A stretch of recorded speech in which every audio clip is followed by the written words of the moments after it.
Welcome to the Tech Egg. Don't get scrambled. Enjoy the video. You start by picking a VPN that supports router setup. This gives whole home coverage. Once chosen, log into your router admin panel and backup settings. This prevents mistakes.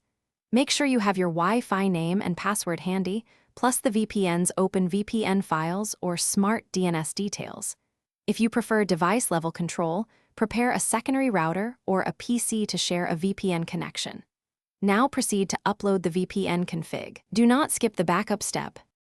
Next, configure the router or a shared PC as your VPN gateway.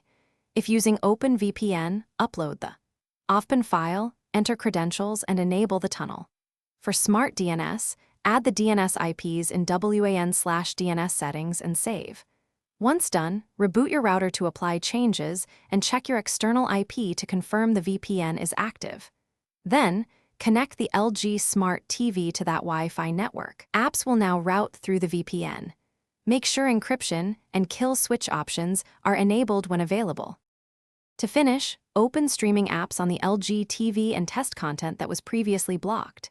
If playback fails, restart the TV and clear the app cache.